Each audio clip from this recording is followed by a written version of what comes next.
Assalamualaikum warahmatullahi wabarakatuh. Perkenalkan, saya Nadi Cecilia dengan NPM 2218011020 dengan dosen pengampu Bapak Febran Jerkusuma SPD MPD. Saya akan membawakan hasil presentasi saya dengan judul Pancasila sebagai Ideologi Negara.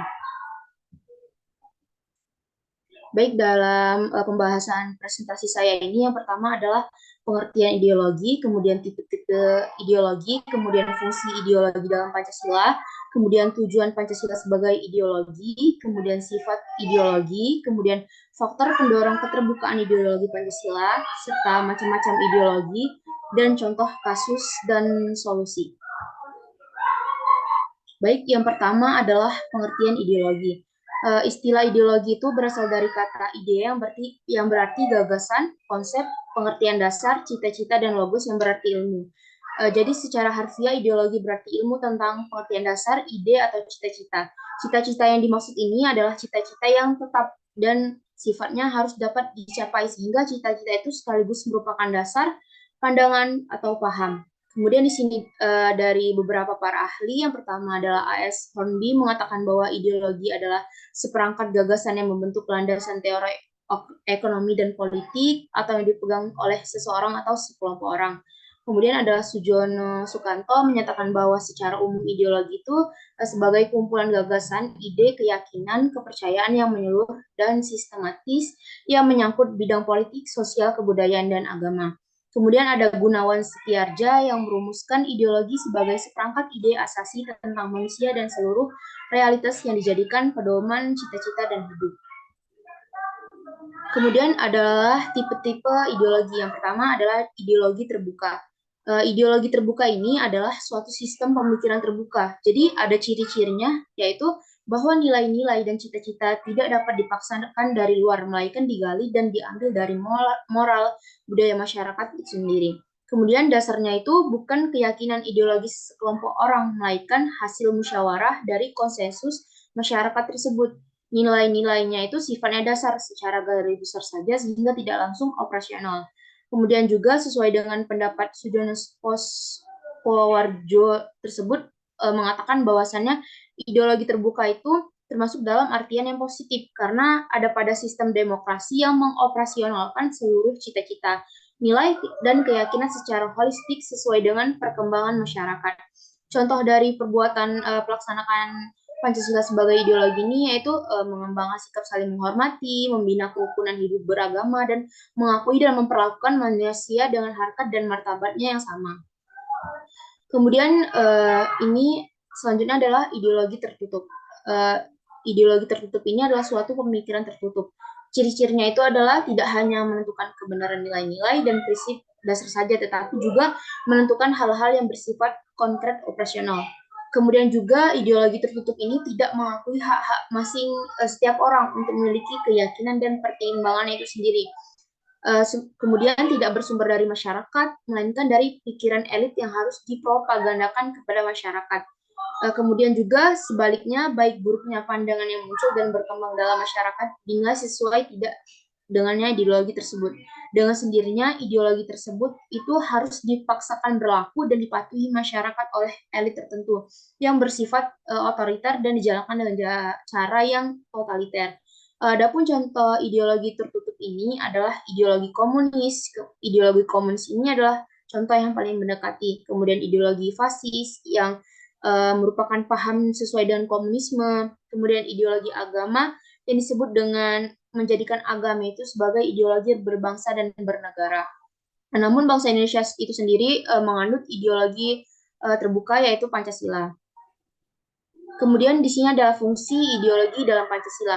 Yang pertama adalah menyatukan bangsa Indonesia, memperkokoh dan memelihara kesatuan dan serta persatuan. Kemudian membimbing dan mengarahkan bangsa Indonesia dalam mencapai tujuan bernegara. Kemudian memberi kemauan guna memelihara dan mengembangkan identitas bangsa Indonesia. Kemudian menerangi serta mewujudkan keadaan, krisis terhadap adanya upaya dalam mewujudkan cita-cita dalam Pancasila. Kemudian yang terakhir adalah sebagai pedoman dalam kehidupan bangsa Indonesia supaya menjaga keutuhan dan memperbaiki kehidupan bangsa Indonesia. Di sini ada tujuan Pancasila sebagai ideologi. Yang pertama adalah menanamkan dan menjunjung tinggi rasa saling menghargai dan menghormati hak asasi manusia, kemudian menciptakan bangsa yang nasionalis dan menanamkan rasa cinta tanah air kepada seluruh rakyat Indonesia, kemudian menciptakan bangsa yang demokratis, yaitu dengan mendahulukan kepentingan umum untuk kesejahteraan bersama. Yang terakhir adalah menciptakan bangsa yang adil secara sosial dan ekonomi, sehingga seluruh rakyat memiliki kesempatan yang sama untuk mengembangkan diri. Kemudian di sini adalah sifat-sifat ideologi. Ada 3 dimensi sifat ideologi itu. Yang pertama adalah dimensi realitas. Yang pertama itu di mana dimensi realitas ini mengandung nilai-nilai yang hidup dalam masyarakat, terutama pada waktu ideologi itu, sehingga dimensi realitas ini betul-betul merasakan dan menghayati bahwa nilai-nilai dasar itu adalah hak milik mereka bersama dan mengandung realitas di dalam dirinya. Kemudian dimensi idealisme itu mengandung cita-cita yang ingin dicapai dalam berbagai kehidupan bermasyarakat, berbangsa, dan bernegara.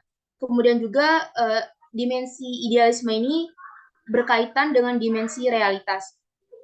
Kemudian yang terakhir adalah dimensi fleksibilitas. Dimensi fleksibilitas ini memberikan penyegaran, memelihara dan memperkuat relevansinya dari waktu ke waktu sehingga bersifat dinamis, demokratis. Kemudian dimensi fleksibilitas ini dapat memelihara, memperkuat relevansinya dari masa ke masa.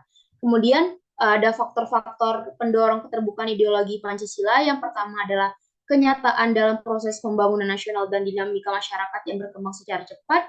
Kemudian kenyataan menunjukkan bahwa bangkrutnya ideologi yang tertutup dan beku cenderung meredupkan perkembangan dirinya. Kemudian adalah pengalaman sejarah politik masa lampau serta tekad untuk memperkokoh kesadaran akan nilai-nilai dasar Pancasila yang bersifat abadi dan hasrat mengembangkan secara kreatif dan dinamis dalam rangka mencapai tujuan nasional. Selanjutnya ada di sini adalah macam-macam ideologi. Yang pertama adalah ideologi kapitalisme, yaitu menekankan kepada penguasaan modal oleh pihak swasta, yang dimana negara tidak berhak mengatur dan membuat undang-undang yang dapat mempersulit jalannya usaha mereka. Kemudian di sini adalah ideologi liberalisme. Ideologi ini menekankan pada kebebasan setiap golongan untuk dapat mengekspresikan keinginannya sendiri tanpa ada larang dari pihak lainnya. Di sini ada ideologi Marxisme yang beranggapan bahwasannya kesalahan yang besar karena akan semakin memperkaya pemilik modal dengan mengorbankan nasib kaum buruh yang menyedihkan. Kemudian di sini adalah ideologi sosialisme yang berkaitan dengan hal-hal yang mendasar, yaitu sama-sama akan mengutamakan segala kepemilikan secara bersama-sama dan tidak mengakui adanya kepemilikan individu.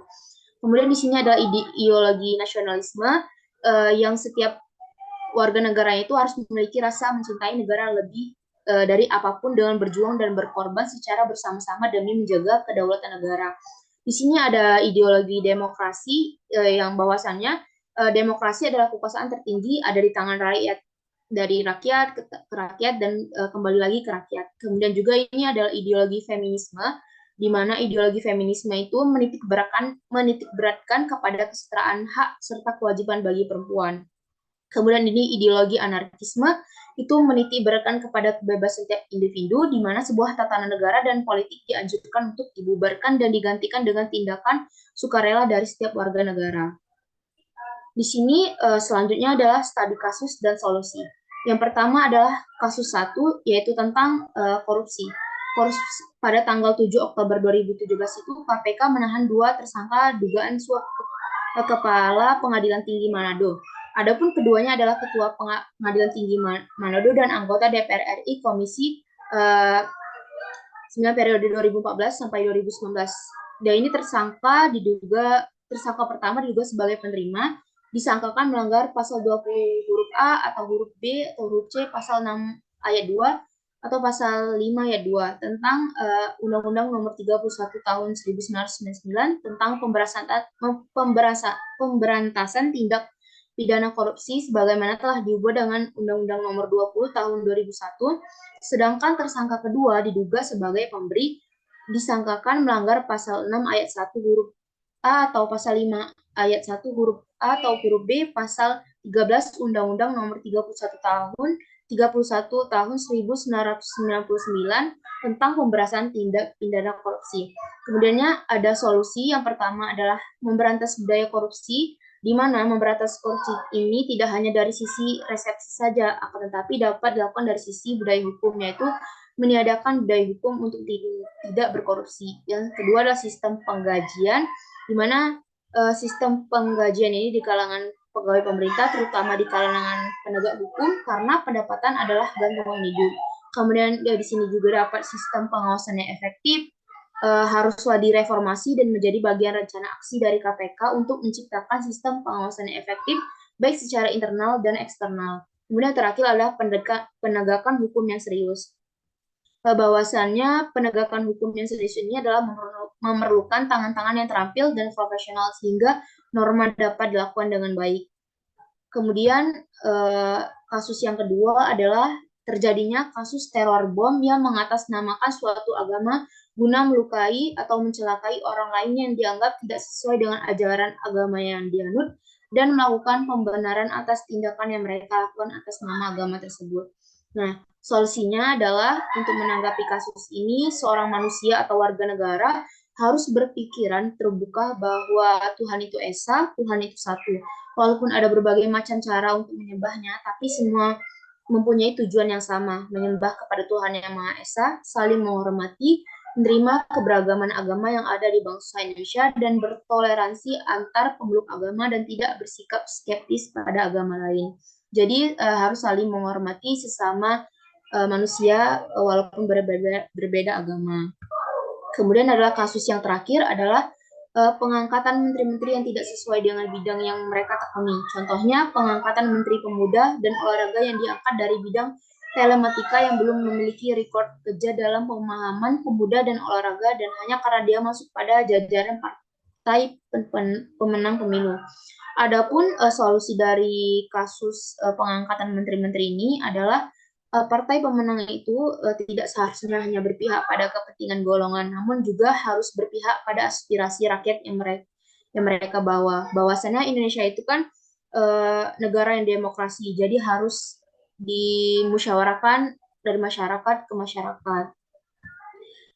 Baik, kesimpulan pada presentasi saya hari ini adalah Pancasila itu sebagai ideologi bangsa dan negara sangat penting karena ideologi merupakan alat yang paling ampuh untuk menciptakan negara Indonesia yang kokoh, bermartabat dan berbudaya tinggi. Tanpa ideologi bangsa, kita akan rapuh dan hilang jati dirinya. Pancasila sebagai sumber nilai menunjukkan identitas bangsa Indonesia yang memiliki nilai-nilai kemanusiaan yang luhur.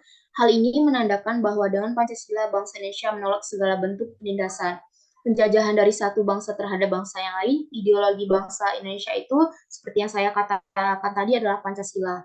Kemudian yang terakhir adalah Indonesia itu mempunyai ideologi Pancasila dan diharapkan mampu untuk membawa bangsa Indonesia menjadi bangsa yang lebih bagus dari sekarang. Ideologi juga itu diharapkan mampu membangkitkan kesadaran bangsa. Setiap pengambilan keputusan harus berdasarkan ideologi negara Indonesia yaitu Pancasila, supaya dalam pengambilan keputusan-keputusan itu tidak keluar dari aturan dan kaidah negara Indonesia. Jadi ideologi bangsa negara Indonesia itu sangat penting bagi warga negara Indonesia. Baik, itu saja presentasi dari saya. Terima kasih karena telah mendengarkan. Saya akhiri. Wassalamualaikum warahmatullahi wabarakatuh.